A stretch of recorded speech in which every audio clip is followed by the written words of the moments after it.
welcome to my channel. This is Baby Art. Ngayon, ituturo ko sa inyo kung paano tayo mag-create ng GCash account. Sino pang walang mga GCash dyan? Sundan nyo lang, tingnan nyo ang aking video at ituturo ko sa inyo ng step by step. At kung bago pa lang kayo sa channel na to, please subscribe and click the notification bell para ma-notify kayo every mag-upload ako ng videos. Tara!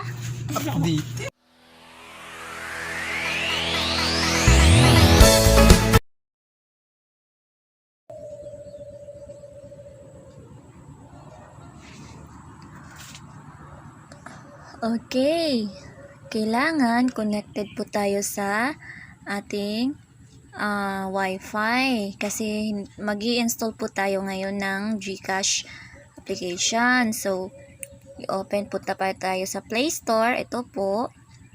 And then, click po natin yan. And then, type po natin dito sa taas ang GCash. Yan po, may lumabas GCash. Press lang po. And then, install lang po natin ito. Wait po tayo until finish.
Alright.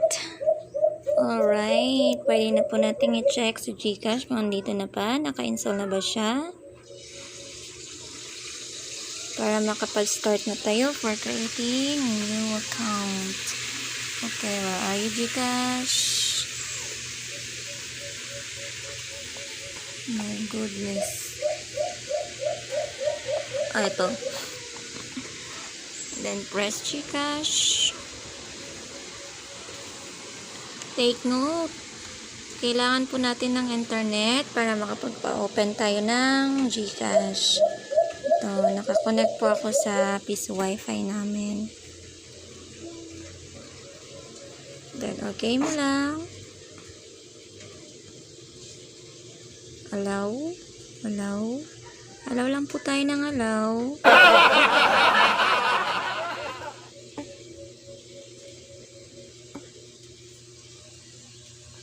And then, click po natin itong register.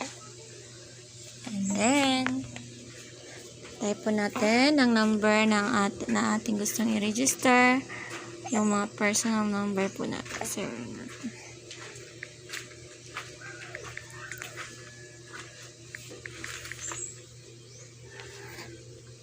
Next. Hintayin po natin yung code. Yan! Bingo.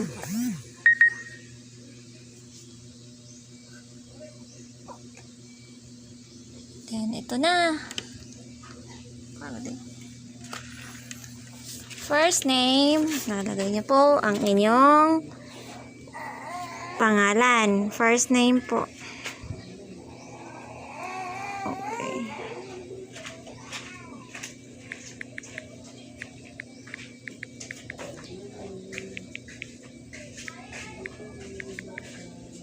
Middle name.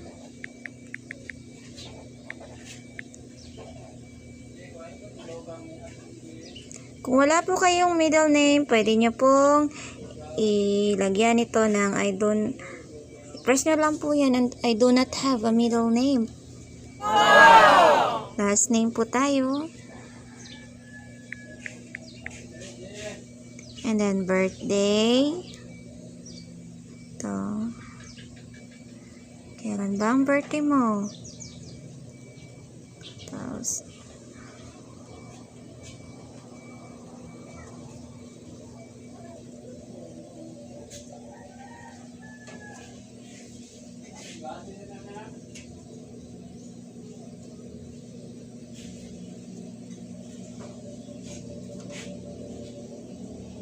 okay, press okay. And then, address. Saan ba ang address mo? Ilagay mo lang.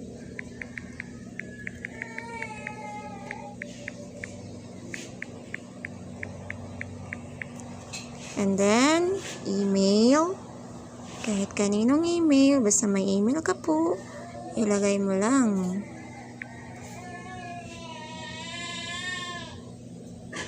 Yan. And then, press po natin ang next. Review your information, check your spelling and important dates. Review daw po. Tingnan po yung mga spelling kung tama ba o mali.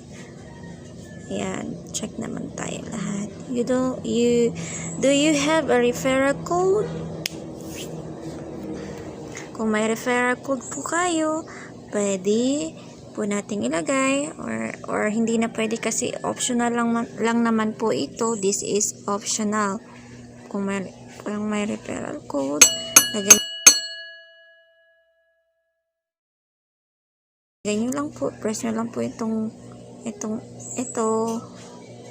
Pero kung wala, wag nyo na lang pong lagyan. Okay? And then, proceed po tayo. Next. Press po natin yung next. Then, set your mobile PIN. Your MPIN is the password to your GCash account. Okay? Tayo po ang mamimili ng 4 na PIN number po.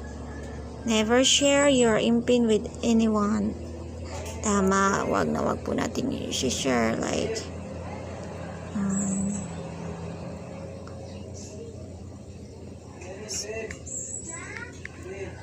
just like that. Confirm 4-digit MPIN. Okay. And then, what is happening?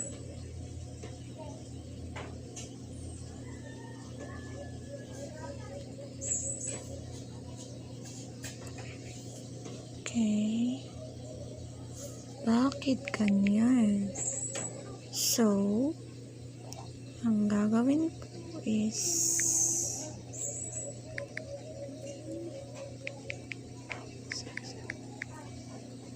okay. Check. Dapat naka-reconcile po. Pares po yung impin po natin kasi hindi po siya mapapress ang submit kung hindi po sila parehas. So, press po natin ang submit.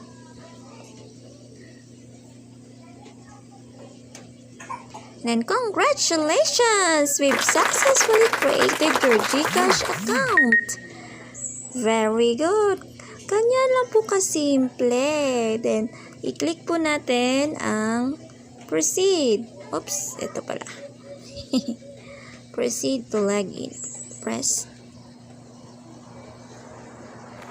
Chareng! Ito na yung kakalabasan. Kung ano po yung nilagay niyo ng MPIN kanina, itatype nyo lang po dito. Then, ito na. Tap to continue. Kaya, meron akong 0.00 balance. Tap to continue. Tap. I'm ready to start. Remind me later na lang. Yan. So, ganun lang po siya kasimple. Merong GCash account ka na po. So, pwede ka nang mag-receive and release money through this GCash account. Pwede kang mag-cash in dito. Yan. And then,